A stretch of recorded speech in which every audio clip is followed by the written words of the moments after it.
Hello friends, myself Dr. Priyanka. Today's topic is teeth grinding, bruxism, how to stop teeth grinding. सबसे पहले हम उसके reasons की बात करेंगे कि टीथ ग्राइंडिंग क्यों किया जाता है, दैन उसके ट्रीटमेंट कि उसके क्या क्या पॉसिबल ट्रीटमेंट्स हैं। तो सबसे पहला उसका रीज़न जो आता है, कॉजेज जो होते हैं, फर्स्ट है साइकोलॉजिकल स्ट्रेस। अगर हमें किसी भी टाइप का स्ट्रेस रहेगा, एंजाइटी रहेगी, तो हमारे दांतों में टीथ ग्राइंडिंग होगी।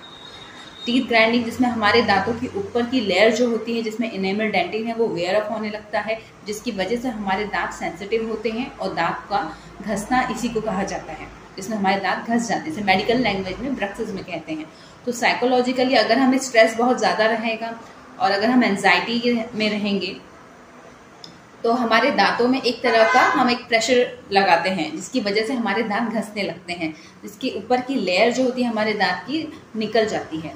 सेकेंड फैक्टर जो है उसमें हम क्या कर सकते हैं उसके बारे में हम बात करेंगे। And second factor is wrong brushing habit. अगर आप ब्रशिंग ठीक तरीके से नहीं करते हैं, बहुत फोर्सफुली ब्रशिंग कर रहे हैं, बहुत ही ज़्यादा प्रेशर लगा के ब्रशिंग कर रहे हैं, या आपका ब्रश के ब्रिस्टल्स बहुत हार्ड हैं, तो ऐसी सिचुएशन में भी आपको ब्रक्सिज्म होने के या टीथ ग्राइंडिंग होने के चांसेस ज़्यादा रहते हैं।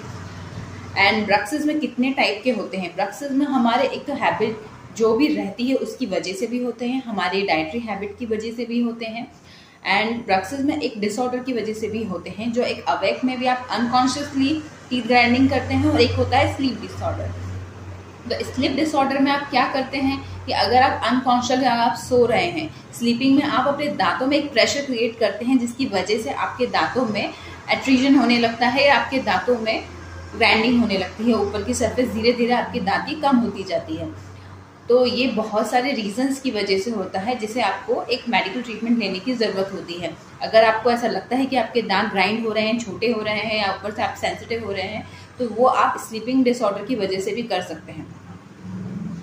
एंड फोर्थ इज़, अगर आप किसी भी तरह की डाइटरी हैबिट है, आप बहुत ज़्यादा एसिडिक या सिट्रस फ्रूट लेना पसंद करते हैं, सॉफ्ट ड्रिंक्स लेते हैं, या बहुत ज़्यादा खट्टी चीज़ों का सेवन करते हैं, तो इसकी वजह से भी ब्रक्सिज्म देखा गया है। बहुत ज़्यादा दांतों की लेयर खट्टी चीज़ों को खाने की वजह से वेयर ऑफ होती है, जिससे हमारा दांत सेंसिटिव हो जाता है। धीरे धीरे वो इतना सेंसिटिव हो जाता है कि वो रूट कैनल ट्रीटमेंट तक चला जाता है।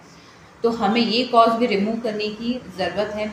एंड फिफ्थ ऑप्शन इज़, अगर आपको कोई भी हार्मफुल हैबिट है, जैसे आप टोबैको च्यूइंग करते हैं, स्मोकिंग करते हैं, या किसी भी तरह का कोई बीटल नट च्यूइंग करते हैं, तो उसकी वजह से भी आपके दांतों में, क्योंकि अगर आप च्यूइंग करेंगे तो कुछ भी हम कड़क चीज़ें ज़्यादा खाते हैं मुंह में, तो हमारे दांत की लेयर भी खराब होती जाती है। और दूसरा, हमारे जो मैस्टिकेटरी मसल्स होती है दांतों के अराउंड, जो हमारे गाल में होती है, चिक मसल्स होती हैं, वो भी अफेक्ट होती है, उसका भी कॉन्ट्रैक्शन बढ़ता है, जिसके कारण हम ज़्यादा क्लेंचिंग की प्रॉब्लम होने लगती है, हमारे टीएमजे में प्रॉब्लम होने लगती है। This is the next topic is TMJ में भी प्रॉब्लम आपकी देखी गई है, अगर आप बहुत ज़्यादा हार्ड चीज़ें चबाते हैं या बहुत ज़्यादा प्रेशराइज तरीके से दांतों को यूज़ करते हैं।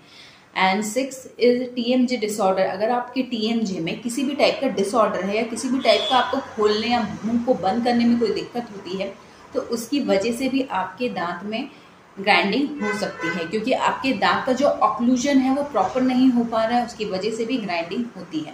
एंड ओरल प्रॉब्लम जो होती है, जिसकी वजह से seventh point is oral problem.